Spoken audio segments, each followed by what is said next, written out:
আসন্ন ত্রয়োদশ জাতীয় সংসদ নির্বাচনে যুক্তরাষ্ট্র কোনো বিশেষ রাজনৈতিক দলের পক্ষ নেবে না বলে স্পষ্ট জানিয়েছেন ঢাকায় নিযুক্ত নতুন মার্কিন রাষ্ট্রদূত ব্রেন্ট ক্রিস্টেনসেন।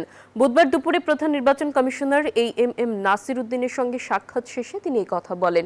ব্রেন্ট ক্রিস্টেনসেন জানান, নির্বাচনের ফলাফল কি হবে তা সম্পূর্ণভাবে বাংলাদেশের সাধারণ জনগণের উপর নির্ভর করছে এবং তারাই এটি নির্ধারণ করবেন।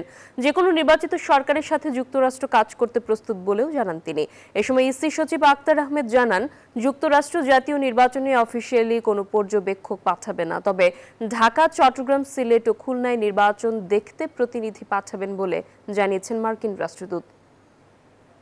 ওনারা ওখান থেকে আপনার কোনো পর্যবেক্ষক দল আসবে না, তবে ইন্ডিপেন্ডেন্ট একটা দল আসবেন, যেটা মার্কিন যুক্তরাষ্ট্র থেকে এবং আপনার দূতাবাস থেকে, মার্কিন দূতাবাস থেকে ওনারা ঢাকা, সিলেট, চট্টগ্রাম এবং খুলনায় ওনাদের মতন পর্যবেক্ষণে যাবেন।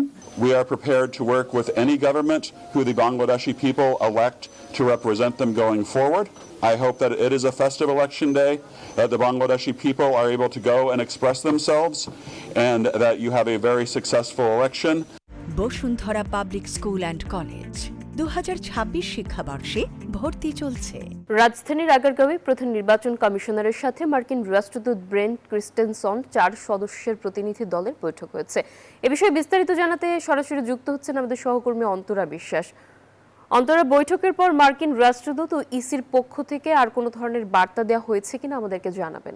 আসলে আপনি যে বার্তাগুলোর কথা বললেন সেগুলো তো তারা বলেছেনই, তার পাশাপাশি তিনি আরেকটি কথা বলেছেন, সেটি হচ্ছে তিনি পোস্টাল ব্যালট এবং বাংলাদেশের যে জাতীয় নির্বাচনের ব্যালট সেগুলোর দেখতে চেয়েছেন, সেগুলো কেমন সেগুলো বুঝতে চেয়েছেন এবং সেই সঙ্গে যে গণভোট হবে সেই গণভোটের যে সময়সীমা সেটি আসলে কতখানি হবে বা গণভোট গণনা করতে আসলে কতটা সময় লাগবে সে বিষয়টি নিয়েও তিনি জানতে চেয়েছেন।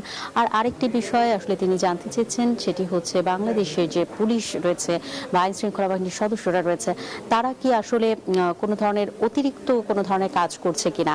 তো এই বিষয়গুলো আসলে তিনি জানতে চেয়েছেন। তবে বাংলাদেশের নির্বাচনে তিনি যে কোনো পক্ষ নিচ্ছেন না বা মার্কিন যুক্তরাষ্ট্র কোনো ধরনের পক্ষ নিচ্ছে না সেই কথাটি যে তিনি শুধু আজই জানালেন বিষয়টি এমন নয়। 4 দিন আগে প্রধান নির্বাচন কমিশনার প্রধান উপদেষ্টা ডক্টর মোহাম্মদ ইউনূসের সঙ্গে তার সাক্ষাৎ হয়েছিল, সেই সাক্ষাতের সময় কিন্তু সেই একই কথা জানিয়েছেন এবং যে নির্বাচিত সরকারি আসবে সেই সরকারের সাথে মার্কিন যুক্তরাষ্ট্র কাজ করতে প্রস্তুত সেই কথাটি তিনি সেই প্রধান উপদেষ্টার সঙ্গে সাক্ষাৎ শেষেও কিন্তু জানিয়েছিলেন।